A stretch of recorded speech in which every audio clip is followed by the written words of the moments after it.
Il y a des gens qui sont accueillis à Montpellier dans ce qu'on appelle le squat du château. C'est le mot qui me revient. Ouais. Dont un des... Par une association. Voilà. On va laisser la parole à...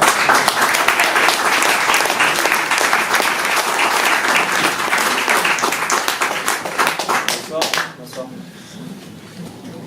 Donc on se préoccupe des réfugiés à Montpellier depuis 1 an maintenant. On les héberge, on leur propose des activités, on les accompagne juridiquement, on les aide bien à faire leurs papiers, ils en ont bien besoin. Et on est en difficulté en ce moment. Du coup, il y a 90 personnes, plus de 90 personnes qui viennent partout d'Afrique au château. On a un peu du Moyen-Orient, mais c'est quoi, très peu.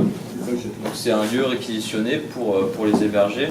C'est derrière la gare, pas très loin de la gare. Voilà. C'est un squat. Ouais, c'est un lieu qu'on a trouvé dans un état lamentable où il fallait tout faire.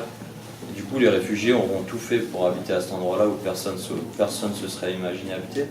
Et aujourd'hui, on est menacé d'expulsion d'un endroit où ils ont tout fait ou qui est abandonné depuis 20 ans. Et donc, voilà, donc ils ne font rien depuis 20 ans. Tu peux nous dire qu'est-ce que ça veut dire menacé d'expulsion? Vous avez reçu un jugement? Oui, voilà. L'année dernière, on a eu un jugement, on n'a pas été gourmand, on a demandé 6 mois, en sachant qu'on allait peut-être pouvoir demander des délais supplémentaires qui nous ramènent à la prochaine trêve hivernale. Et on a obtenu ce qu'on voulait, 6 mois. Et là, c'est la justice qui nous fait un peu faux bond en nous accordant aucun délai supplémentaire et qui nous supprime le droit à la trêve hivernale. Du coup, ça, c'est le média l'a dit, c'est rare. Et ils le font par rapport... Enfin, ils ont eu une expertise de 2014 qui dit que le lieu est dangereux. Et ils ne prennent pas en compte les 1 an de travaux qu'on a fait. Et on n'a plus que la décision d'un préfet qui peut nous expulser à tout moment de cet endroit. 9 boulevard du Centre. On appelle tout le monde à adhérer à cette association. En fait, sinon, là, à l'heure actuelle, il n'y a pas d'association qui dit héberger les réfugiés, les demandeurs d'asile à Montpellier.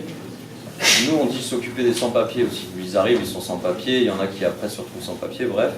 Et donc cette association, elle a été créée pour ça continue. Du coup, ça nous paraît important, enfin en tout cas c'est pour ceux qui ont envie de soutenir les réfugiés, d'adhérer à une association qui dit héberger les réfugiés. Parce qu'ils sont laissés à la rue, tous. En fait, les femmes enceintes sont même à la rue. Il n'y a que les mineurs qui sont pris en charge directement à Montpellier. 1 mois des femmes enceintes, des femmes qui ne sont pas enceintes, des mois, des hommes seuls, ça peut durer toute leur procédure. Les flics sont venus, on rôdait autour, un flic est venu nous se présenter avec son badge et a dit que le lendemain on serait expulsé, comme s'il avait dénoncé une opération. Du coup on s'est alerté, on a prévenu tout le monde et le lendemain il ne s'est rien passé, mais peut-être que voilà, ils allaient faire ça très vite pour que personne ne sache en fait. Et du coup ce lieu, en quoi il est important? Si demain les réfugiés à Montpellier, si ce lieu n'existe pas, ils vont clairement se retrouver à la rue. Et ils ne viendront pas à Montpellier. Voilà. Et ça fait 1 an que ça dure, et s'il y a de plus en plus de demandeurs d'asile à Montpellier, c'est aussi grâce à ce lieu. Ouais. Et surtout grâce à ce lieu. Le préfet ne doit pas reloger s'il expulse. Non, il n'a pas logé, quand il reloge, à la Providence, il a fait 3 jours. Certains réfugiés, avec les infos que j'ai, il les reloge 3 jours et après ils sont remis à la rue. Ouais. Nous, ce qu'on leur demande, ce qu'on leur propose, on se porte volontaire en tant qu'association pour qu'ils réquisitionnent eux-mêmes un lieu plus adapté, puisqu'ils jugent qu'il n'est pas adapté, et qu'ils nous le lèguent un temps, je ne sais pas de quelle façon, mais ouais, il y a des lois qui disent qu'ils peuvent faire ça. S'ils ne le font pas, nous on a écrit noir sur blanc ça, on se demande si on ne va pas pouvoir les attaquer en justice et les obliger à le faire. Ouais. S'ils sont... Enfin, voilà.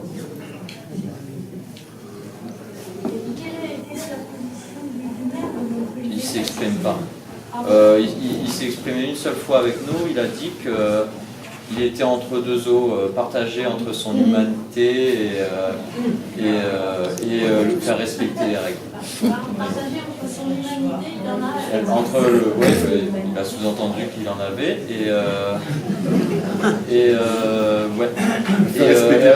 entre son humanité et les lois à faire respecter. Ouais.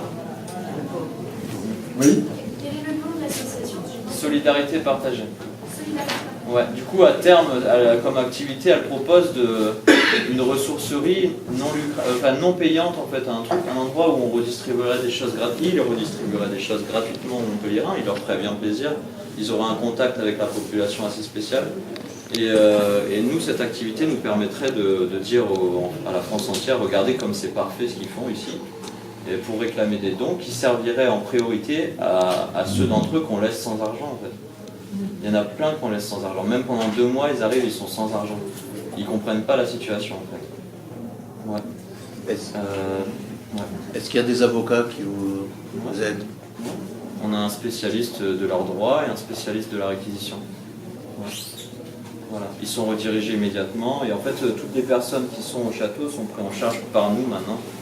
Parce que voilà, on pense pouvoir faire du meilleur boulot en les accompagnant complètement, en leur proposant des choses concrètement là-bas pour pouvoir aider dans leur démarche, pour faire que leur démarche aboutisse. En fait, c'est ça.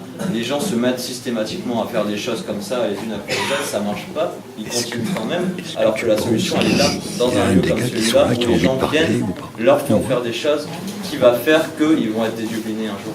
Sam nous invite à adhérer à cette association pour pouvoir agir collectivement pour le maintien de ce formidable espace, quand même. Donc, il ne faut pas qu'on oublie ça. C'est très important de pouvoir continuer à soutenir ce lieu qui est... Il y a quand ils arrivent à Montpellier, le seul endroit qu'on leur indique, quand ils ont passé 2-3 jours à la rue, c'est cet endroit. Si demain ils ferment, c'est pas 3 jours qu'ils vont passer à la rue, c'est des semaines, des mois, et ils ne viendront même pas faire leur demande d'asile ici. Ce sera terminé des réfugiés à Montpellier. En gros, de l'envie de faire sa demande d'asile à Montpellier. Parce que là, on a des gens qui arrivent de l'Italie directement qui disent « moi je veux faire la demande d'asile à Montpellier ».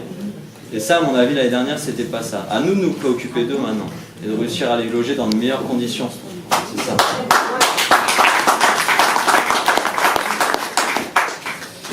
Alors, 2 questions. C'est pas une question, c'est un truc. Donc, il y a 2 choses que je voudrais rajouter. Il y a d'une part que, moi, parce que ça, je ne sais pas si tu as vraiment dit, mais il y a un site. Et c'est important parce que toutes les informations sur le château sont sur le site que vous avez créé. C'est vraiment très bien fait ce site. Il faut y aller. Il y a un groupe Facebook aussi. Comment il s'appelle?